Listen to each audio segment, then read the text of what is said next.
In particular, in advertising operations, we focus on the TV side of the house, so that's connected TV, linear TV.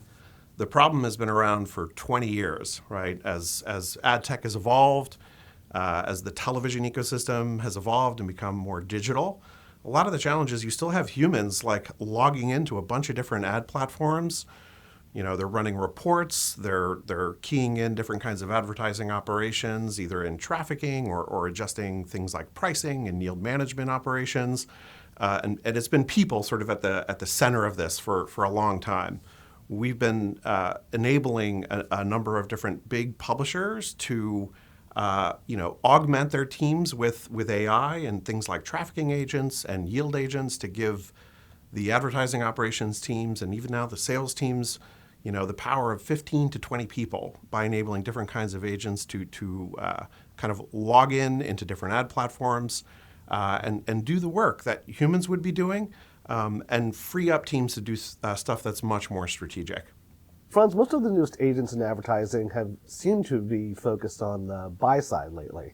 It appears that the sell side has lagged, but you tell me if that's right or wrong, and if so, what's the cost of that gap for publishers? Yeah, I would argue it's been sort of equal on both sides. I would definitely argue that the sell side isn't lagging versus the buy side. Both sides are trying to innovate using these latest tools. At the end of the day, we've been working with, I think, 20 different publishers across the United States.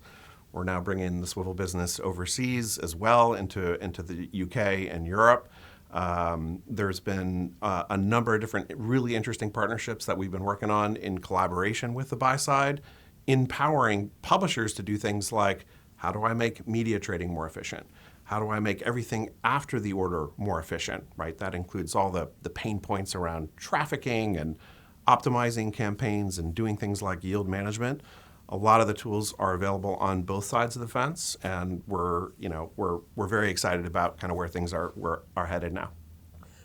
Frans, it feels like practically everyone's launching agents these days. Yeah. What separates a real agentic system from an AI layer sitting on top of existing workflows and systems? Yeah, I mean, here's where things get really interesting, right? Like, is an agentic tool or an AI-based tool like that, sitting on an existing set of systems? The publisher side, like the buy side, right, is complicated. Most of our publishers use 3, 4, 5, 6, 7 different kinds of ad platforms to cover everything from my pipelines and the sales process to how do I manage orders and do the financial reconciliation to different kinds of ad servers. Having a neutral platform that can integrate across a number of different ad platforms and perform those tasks and give people, again, the power of 15 to 20 people's worth of work, is definitely kind of where we see the future going. So part of that agentic future has been really filtered through the news of the launch of AdCP, Sure. which you're a founding member of. Yeah. Walk us through what AdCP is and how does it unlock interoperability? Yeah, so we're a founding member of AdCP. I think we launched that in the fall of last year. I'm also equally excited to see what the IAB is doing and launching sort of a complementary and similar set of standards. At the end of the day, our perspective is, based on like an MCP-based protocol where you have agents communicating with agents. It could be an internal agent communicating with other agents. It could be third-party agents communicating with other agents. The more attention on this topic, the better. The more standards that are out there, the better, right? We're going to adopt kind of whatever needs to be adopted in order to sort of scale a lot of these different new kinds of systems. Frans, what does a seller agent do? Yeah. And how does agentic AI change what's possible for media sellers?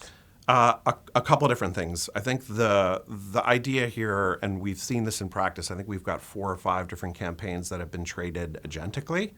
The goal of a seller agent, the mission of a seller agent, in particular in the TV ecosystem, is pretty complicated. The first level is you need to expose different kinds of ad products. You can think of them as like SKUs.